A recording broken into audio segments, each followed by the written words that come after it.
state-of-the-art bag sorting, automated security lanes, and something I rarely experience at an airport, it's really quiet.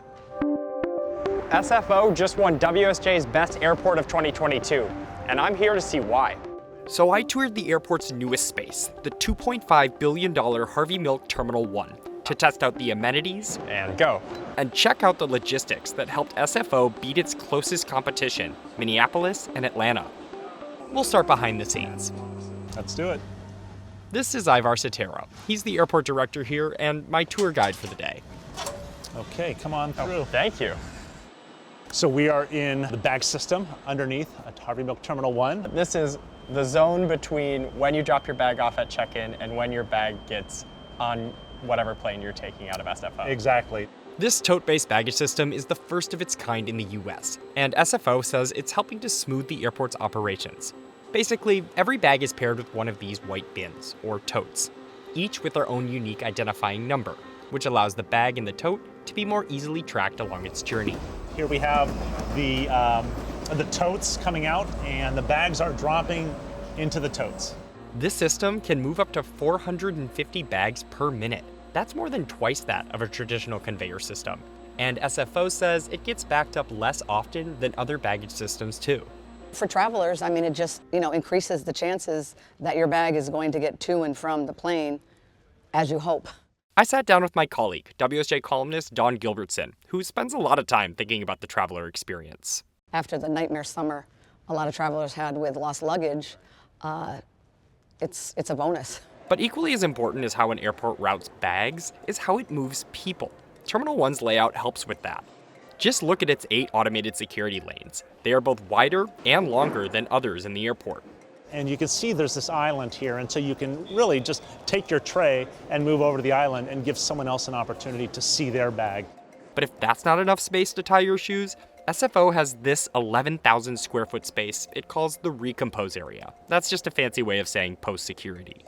SFO sees this space as a place where travelers can reset, dare I say relax, before venturing to their gates. And soon, any traveler could enter through Terminal 1 because SFO is working to connect all terminals post-security. We're excited about finishing the last phase of Harvey Milk Terminal 1, which will then complete the horseshoe of our terminal complex. That means travelers connecting here won't have to exit and go back through another checkpoint just to make their next flight. Right now, though, Terminal 1 is only connected to part of the international terminal. Those logistical upgrades are aimed at making travel easier. But to score high in our rankings, SFO also had to provide the amenities travelers want. Sure, there's free Wi-Fi and local restaurants, which you can find in any airport, but there's something else. One amenity just about everybody can enjoy. Just listen. SFO has what it calls the Quiet Airport Initiative. The airport urges travelers to use headphones, and it strictly limits the number of overhead announcements broadcast to the entire terminal. Something we noticed while we were there. Zoe Moss, to a courtesy telephone, please. Oh, that's only the second announcement I've heard the entire time I've been here.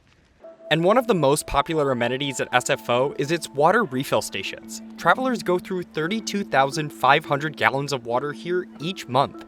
They can fill up with hot, cold, or room temperature water. What's next? Are you going to start putting some soda machines or anything else in here? More people now want Perrier or their seltzer Sparkling water. water, yeah, that could be sparkling next. water is something we're thinking about. So, yes. Wow. Okay, well, sparkling water coming to SFO soon, maybe. All of these amenities have helped the airport receive high marks in customer satisfaction. It placed second in a J.D. Power survey, which weighs heavily in the WSJ rankings.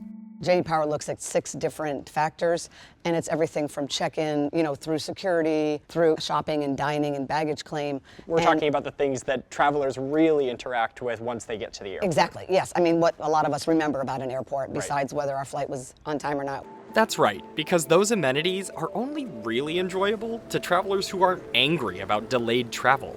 But at SFO, delays aren't common. It's among the airports with the highest on-time arrival and departures rate. Their on-time arrivals and departures were both above 80%. And it wasn't that long ago. In fact, it was 2019 in our last survey where it was 72%.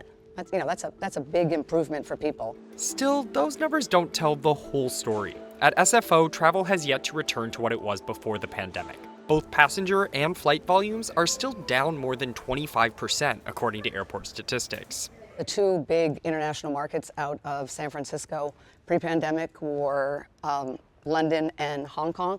And Hong Kong only just reopened recently, to people without a quarantine. So, that means less congestion here. It helps the on-time performance for sure. Is there any reason to believe that once those numbers boost back up to 100%, that SFO might have trouble keeping their high ranks in on-time arrivals and departures? Yeah, that's the million-dollar question. But Sotero says he isn't worried. We have a very busy bank in the morning. Actually, our morning bank is busier than it was pre-COVID. And so I think really the factors are around larger aircraft and higher load factors is really what's helping us. And I think that's sustainable. San Francisco's top ranking could be confusing for those just looking at price, however. Obviously, what travelers really care the most about are ticket prices, and San Francisco didn't fare so well in the value category. Compared to nearby San Jose and Oakland, SFO's average ticket prices are higher, 27% more than San Jose and 39% more than Oakland. SFO says this is due, in part, to lack of competition for travel to some destinations. There's just markets that are captured markets that there isn't the competition in, that airfares will be higher. Still, the combination of more reliable flights and top-notch amenities helped SFO overcome its high prices to give it WSJ's top spot. And the airport isn't done upgrading. We've been opening in phases over the last couple years as we've completed sections of the terminal. We've brought them online, and now we're about 75% complete. Of course, SFO isn't the only airport updating its space. Everybody's always trying to up their game because there's so much competition, especially in this region. So what's it going to take for San Francisco to be top of the list again next year? They've just got to keep the momentum going and make sure that the process is seamless, and hopefully the congestion stays in check.